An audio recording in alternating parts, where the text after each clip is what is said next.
पक्ष में मैं उनका पुरजोर समर्थन करते हुए मैं अपने बाड़ी को देता विराम। वंदे मातरम, जय श्री राम।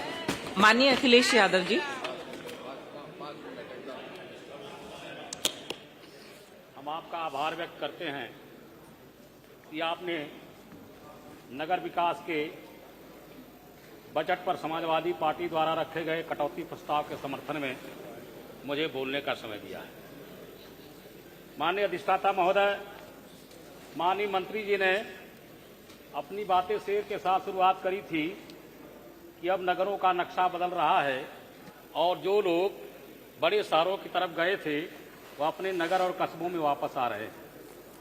माननीय मंत्री जी, ये जो लोग बड़े शहरों की तरफ गए थे वो आपके नगरों और कस्बों का नक्शा बदलने की वजह से वापस नहीं आ रहे हैं, बल्कि उनका तजर्बा ऐसा रहा कि बड़े शहर में जब वो गए थे तो रोजी रोटी और रोजगार की तलाश में गए थे, लेकिन उन्होंने देखा कि बड़े शहरों में भी रोजी रोजगार और वही संकट हैं जो छोटे कस्बों और शहरों में हैं।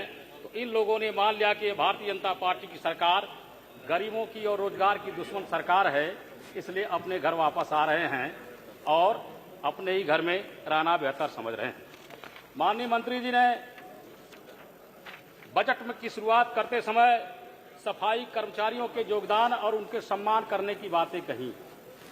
माननीय मंत्री जी, कहीं से भी आपका बजट न तो नगर क्षेत्र में, नगर पालिका क्षेत्र में, टाउन एरिया के क्षेत्र में या नगर निगम के क्षेत्र में रहने वाली जनता के हक में है और न ही आपका यह बजट नगर विभाग में काम करने वाले कर्मचारियों के हक में है।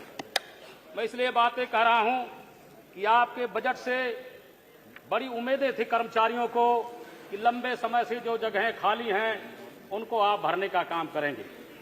इतना ही नहीं, हमारे संविदा के कर्मचारी आपसे बड़ी उम्मीद पाले थे, इसलिए कि चुनाव के समय आपने और माननीय मुख्यमंत्री जी ने भी वादा किया था कि हम संविदा के कर्मचारियों को परमानेंट करने का काम करेंगे, लेकिन आपने बजट में इनको निराशा पैदा किया है, इनकी कोई जगह नहीं बनाई। माननीय मंत्री जी, अधिष्ठाता महोदय, आपके माध्यम से मंत्री जी से कहना चाहेंगे कि आपने लंबे समय से खाली जगहों को भरने के बजाय पूरे नगर निगम विभाग को आउटसोर्सिंग का अड्डा बना दिया है, जहां छोटे कर्मचारियों का शोषण और दोहन हो रहा है। मैं इसलिए कह रहा हूं कि आज की तारीख में भी हमारे आउटसोर्सिंग के कर्मचारियों को 412 रुपए प्रतिदिन के हिसाब से दिहाड़ी पर रखा गया है और बीच में ये ठेकेदार, जैसे लगता है कि ठेकेदार नगर निगम का जिम्मेदार है, ये ठेकेदार नगर विभाग का जिम्मेदार है और कर्मचारी हमारे उसके गुलाम हैं। तो इस रिश्ते से भी आपका यह बजट कहीं से भी कर्मचारियों के हक में नहीं है।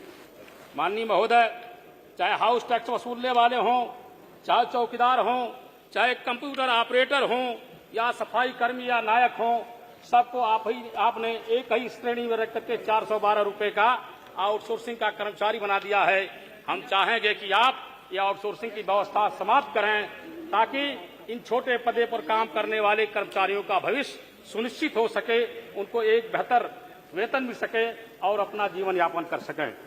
माननीय अधिष्ठाता महोदय, माननीय मंत्री जी ने कहा अमृत योजना 1 और 2 के माध्यम से 39 लाख नए कनेक्शन अपने उपलब्ध कराए, लेकिन ईमानदारी की बात है कि आज भी नगर क्षेत्र में जलापूर्ति की स्थिति बदतर है और लोग पानी के लिए तरस रहे हैं।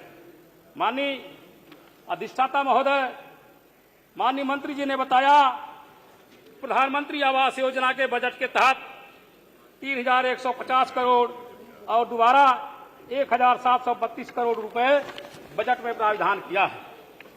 माननीय अधिष्ठाता महोदय, हम मंत्री जी से कहना चाहेंगे कि माननीय मंत्री जी, इतना के बावजूद भी हजारों की संख्या में नगर में लोग आपके कार्यालय के चक्कर काट रहे हैं, उन्हें प्रधानमंत्री आवास योजना का लाभ नहीं मिल पा रहा है। और इतना ही नहीं, हम ये भी चाहेंगे कि आप पात्रता में थोड़ा ढील दीजिए। किसी तरीके से किसी गरीब आदमी ने 4 ईंटा लगा करके एक टीन शेड डाल दिया तो उसे आप अपात्र घोषित कर देते हैं। यह सरासर नाइंसाफी है, इसलिए कि ऐसे लोग कमजोर और गरीब हैं और पात्रता के काबिल हैं। हम चाहेंगे कि पात्रता में थोड़ी ढिलाई दे करके उनके ऊपर रहम करिए। माननीय मंत्री जी, आपने मलिन बस्तियों को विकास के लिए 400 करोड़ रुपए का आवंटन किया है। हम आपसे चाहेंगे कि आप ही के सफाई कर्मचारी हैं, इन सफाई कर्मचारियों को अपने काम के बाद स्नान करने के लिए, निपटने के लिए भी, या अपने सफाई के समय इस्तेमाल करने वाले सामानों को रखने के लिए स्टोर भी बनवाए जाएं, तो एक बेहतर बात होगी। ये हम आपसे बनाना चाहेंगे। जी, संक्षिप्त कर लीजिए माननीय सदस्य। माननीय मंत्री जी, आपने 50 करोड़ रुपया स्थापना निधि में रखा है। हम चाहेंगे कि इस स्थापना निधि से नगर क्षेत्र के अंदर मंडियां स्थापित की जाएं, इसलिए कि लोग रोजी रोटी के सिलसिले में साग सब्जी बेचने वाले या छोटे मोटे सामान का व्यापार करने वाले पटरियों पर बैठते हैं, तो आवागमन बाधित होता है। हम चाहेंगे इनके लिए आप मंडियों का निर्माण कराएं। और इन्हीं सब बातों के साथ यह कहते हुए